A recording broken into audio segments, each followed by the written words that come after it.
Full fathom 5 thy father lies, of his bones are coral made. Those are pearls that were his eyes, nothing of him that doth fade, but doth suffer a sea change into something rich and strange. Sea nymphs hourly ring his knell. Hark, now I hear them.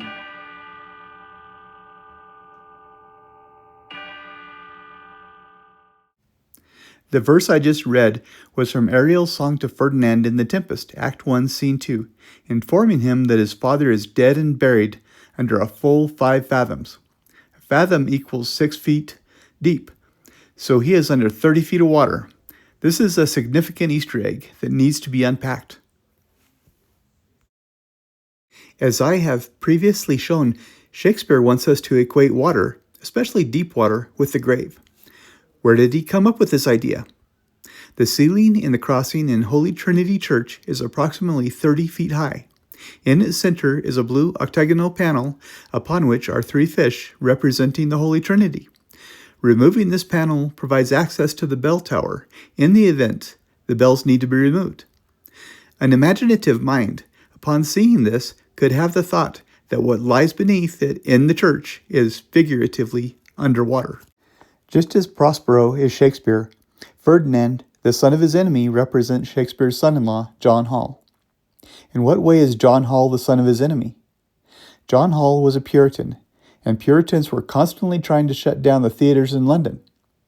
At the time Shakespeare wrote his other very personal play, As You Like It, in which the character Miranda represents his daughter Susanna, he was evidently still hopeful his daughter would marry the son of a friend.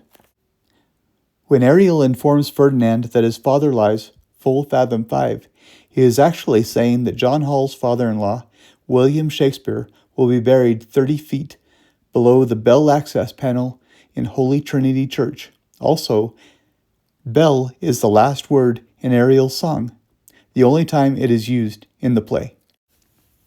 Throughout the previous 7 videos, I have pointed out that the number 3, or ideas in threes, are important in recognizing his clues. Here are 3 lists of clues, or Easter eggs, that involve threes. The lists are not all-inclusive. Every time I work on this, I find more clues. Some threes, like the town and church he was buried in, may have been contributing factors in developing this template. He may also have taken the idea from the Bible. 2 Corinthians 13:1, in the mouth of 2 or 3 witnesses shall every word be established. 2 other verses, Matthew 18:16 and Deuteronomy 17:6, share this wisdom. Obviously, 3 of a thing stands out a lot more than just 2. Shakespeare's Easter egg threes, the first folio. Ben Jonson tells us 3 times in the eulogy that we can find Shakespeare in the text of Shakespeare's plays. 3 of the eulogies to Shakespeare contain clues to recognize Shakespeare's Easter eggs. The eulogies written by L. Diggs and I.M. or J.M. show that Shakespeare's name can be hyphenated, shake, spear, or separated into 2 words. Ben Jonson's eulogy gives a great example with shake a lance, or shake spear. The first folio consists of 3 individual folios: comedy, history, tragedy, each with their own pagination. There are only 3 epilogues in the first folio separated from the text of their respective plays: Henry IV, Part 2, Henry VIII, and The Tempest. The Tempest epilogue is the only one of these 3 that is a continuation of the plot of the play. The Tempest epilogue is divided into only 3 sentences. 3 of the plays contain Easter eggs: The Tempest, As You Like It, and Henry IV, Part 1. There are 3 William Shakespeare signatures in the first folio that Ben Jonson's Shake a Lance was preparing us to find, 1 in each of those plays. William in As You Like It, Trident Shake in The Tempest, and The Unsteadfast Footing of a Spear in Henry IV, Part 1. Each of these 3 plays contain at least 1 verse that mentions water too deep to measure. The one in The Tempest is given by Alonso and repeated almost verbatim by Prospero, so we will not miss it. Ben Jonson's eulogy is divided into 3 sections: a 16-line prologue, a middle section, a 16-line ending the prologue was preparing us for. There are 3 sets of 16 lines: the 2 in Ben Jonson's eulogy and the 2 long 16-line middle sentence of the 20-line epilogue to The Tempest. The prologue in Ben Jonson's eulogy contains 3 words or ideas: truth, blindness, and ignorance. The purpose of the prologue is to help us recognize the importance of these ideas when we find them again in the final 16 lines of the eulogy. They serve to bracket Shake a Lance, Ben Jonson's example of the Easter eggs Shakespeare hid in the text of his plays. Shakespeare's Easter egg 3s, The Tempest. 3 hours elapse from the shipwreck to the final scene. This fact is mentioned 3 times. Trinculo's name means 3 buttocks. 3 names can be hyphenated: Shakespeare, the author, Trinculo, and Caliban. The name Caliban, defined Cali for caligo, dark or darkness in Latin, ban, archaic definition, curse. Caliban mentions curse 3 times. Prospero mentions darkness 3 times. The first Shakespeare signature in the first folio, Trident, Shake, is found on page 3 of The Tempest.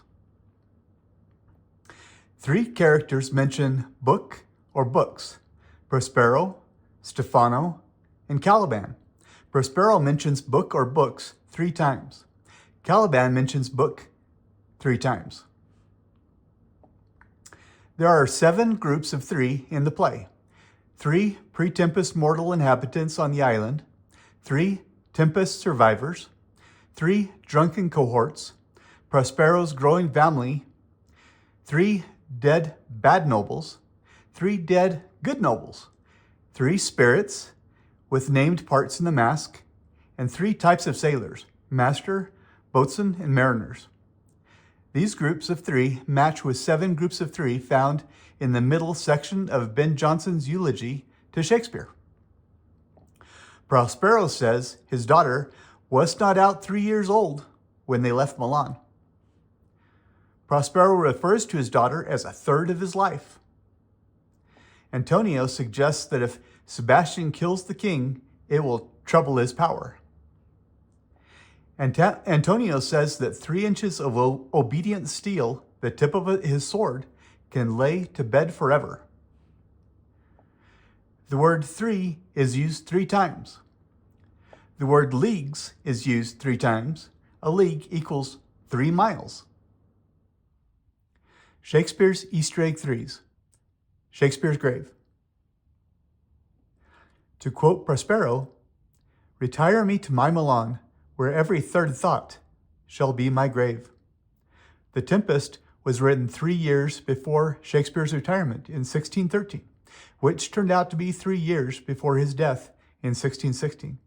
The word retire or retired is only used 3 times and only by Prospero. The word grave is used 3 times and only by or referring to Prospero. Prospero's project is mentioned 3 times. Shakespeare's project was his grave. The 3 fish Trinity symbol on the bell access plate in the ceiling of the crossing in Holy Trinity Church can allow the imaginative to feel they are figuratively underwater. This could be what gave Shakespeare the idea to have deep water equal the grave. Caliban is mentioned in 3 verses as being fish-like. 3 verses say that Caliban is kept in what sounds like a grave or grave ledger stone. As Caliban and his cohorts are sent at the end of the final scene to trim, decorate Prospero's cell, Shakespeare's grave, Caliban says, "What a thrice double ass was I?"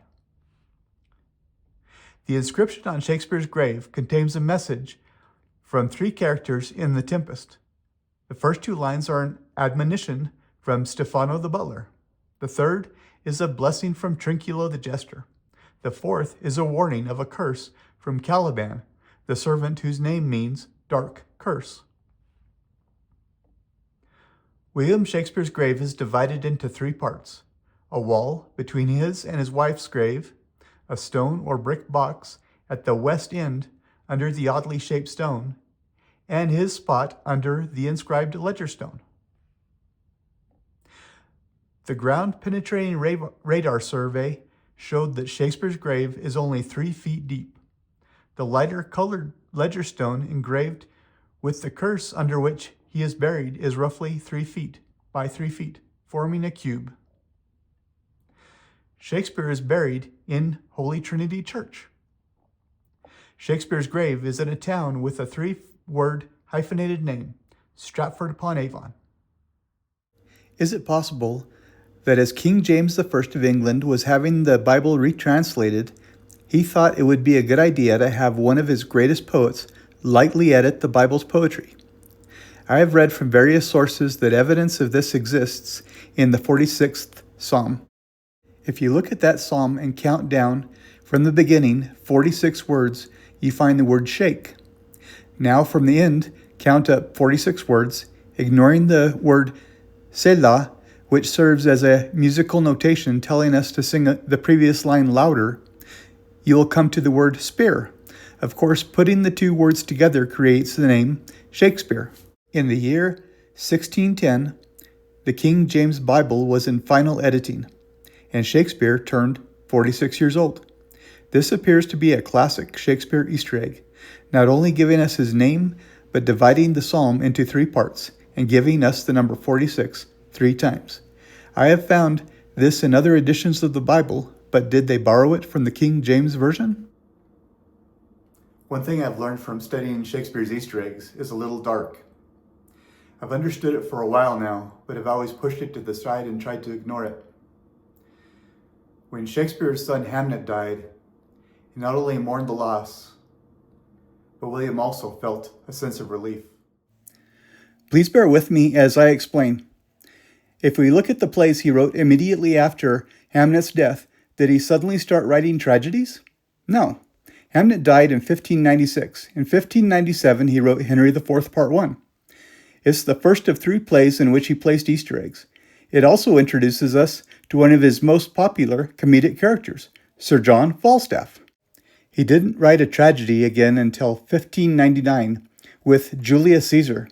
The play Julius Caesar, of course, gives us a very appropriate verse for Shakespeare's project. Act 3, Scene 2. The evil that men do lives after them. The good is oft interred with their bones. It seems there is ample evidence William and his wife Anne were estranged. Please refer to my other video. We don't know what William did from the baptism of his daughter, Susanna, in 1583 until 1592, at which point we know he was in London. With one exception, his attending the baptism of the twins Hamnet and Judith in February 1585. His next play with Easter eggs was As You Like It, also written in 1599.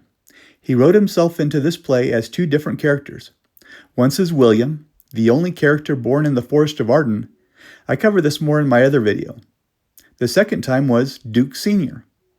He wrote himself into a play a 3rd time in his 3 most personal plays as Prospero in The Tempest. The only contribution to Shakespeare's project that I have found from Duke Sr. is in Act 2, Scene 1, with In this our life, exempt from public haunt, finds tongues in trees, books in the running brooks, sermons in stone, and good in everything. With the words exempt from public haunt, he is referring to his future dead and buried. As for tongues in trees, I'm the one explaining this. My last name is Birch, so what the hell? I'm saying that's me. Of course, books and brooks are his works buried with him in his grave, and sermons in stone represent the inscription on his grave ledger stone. The characters William and Duke Sr. are small parts, and he probably played both characters. Rosalind represents William Shakespeare's daughter, Susanna. Rosalind's cousin and companion, Celia, represents Susanna's sister, Judith. Hamlet's twin. Celia's usurping father, Duke Frederick, represents William's 2.5 years younger brother, Gilbert. Shakespeare's third and most important play with Easter eggs, The Tempest, was written 1610 to 1611. This play follows the same pattern as found in As You Like It. A duke, with no wife, just one daughter as his only heir, and a younger brother who usurps the dukedom from him. In this play, Prospero uses the words or idea 12 years 3 times. In Act 1, Scene 2, he says, 12 years since, Miranda, 12 years since thy father was the Duke of Milan. In that same scene, Prospero needlessly threatens Ariel with imprisonment in a tree for 12 winters. It would have been 12 years from when Anne's second pregnancy would start to show until poor Hamlet's death. Evidently, William's brother, Gilbert, cuckolded him. In William's imaginative mind, Gilbert usurped his dukedom. Hamlet, as William's male heir, would have claim to most of William's estate upon his death. This would, of course, disinherit William's only legitimate heir, his daughter, Susanna. As things worked out, upon Shakespeare's death, his wife Anne inherited his second-best bed. His daughter Judith inherited 300 pounds, 150 within a year of his death, and a further 150 if she survived 3 years following his death, and Susanna inherited the bulk of his estate.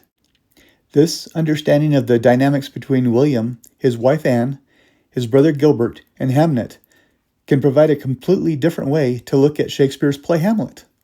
Consider that King Hamlet was not only murdered by his younger brother Claudius, but also cuckolded by him, and Prince Hamlet is actually Claudius's son. This helps us to understand why Queen Gertrude married Claudius so quickly and didn't fear for her son's life or succession.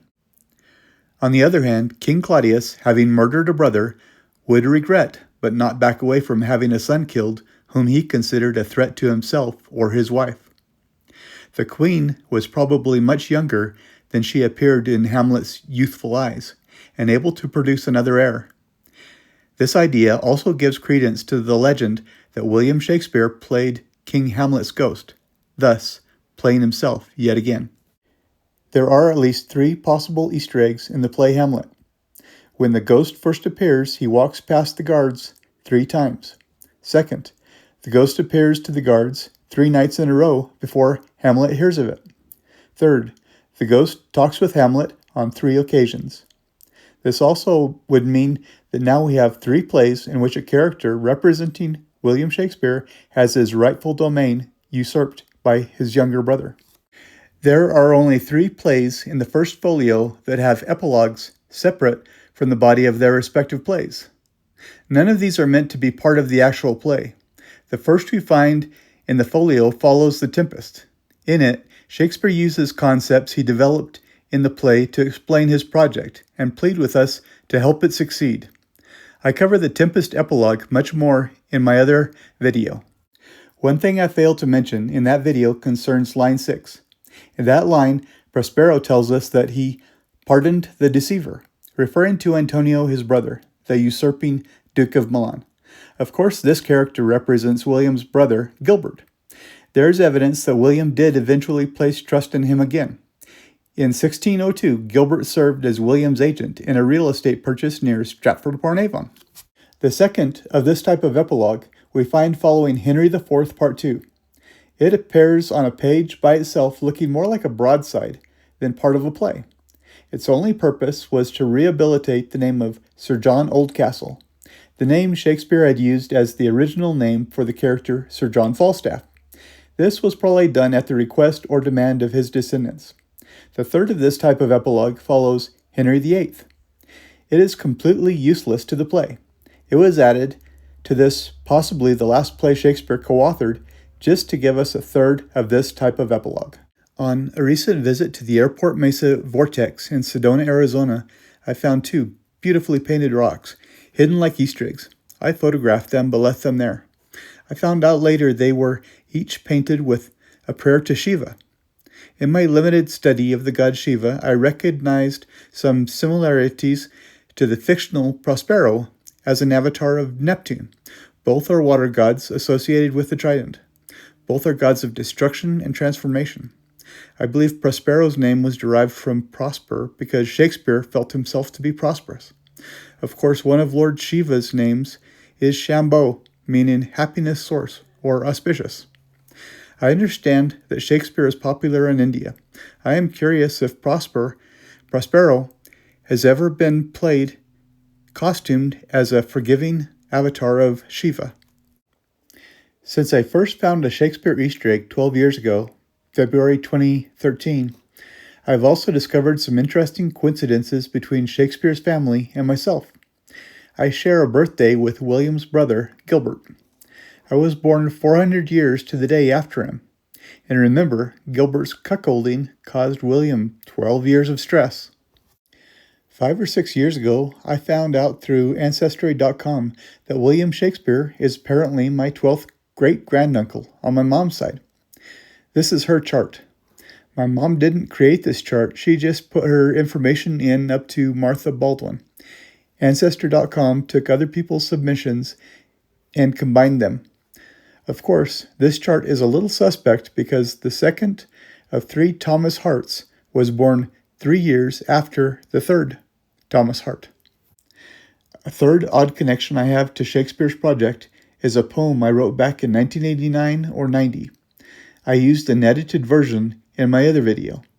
I came up with it as I visited the poetry section of a library. I've edited it several times and completely removed and forgot about the first verse years ago. Let not my words lay with me in neglected grave where none shall see. I just happened to dig up the original version last month looking for something else. The end of the second verse, sodden plot. I've tried to change to stony plot.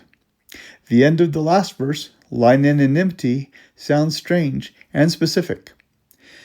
Now that I understand Shakespeare's project, it seems like it was written to describe it. My name is Mark Birch, and I hope you'll like this video and subscribe so you can catch my other videos as I get to the point of Shakespeare's project. Sea nymphs hourly ring his knell. Hark, now I hear them.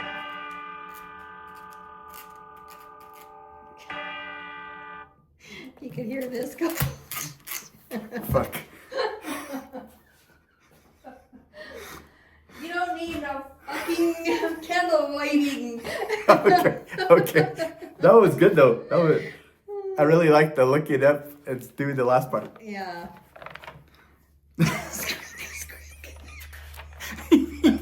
Shit. It's a fucking church mouse. It's a damn church mice.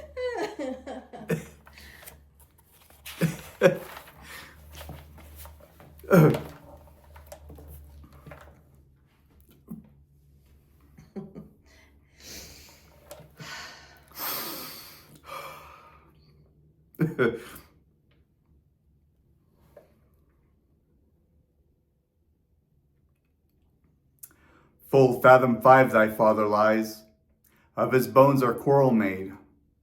Those are pearls that were his eyes, nothing of him that doth fade, but doth suffer a sea change into something rich and strange. Sea nymphs hourly ring his knell. Hark, now I hear them.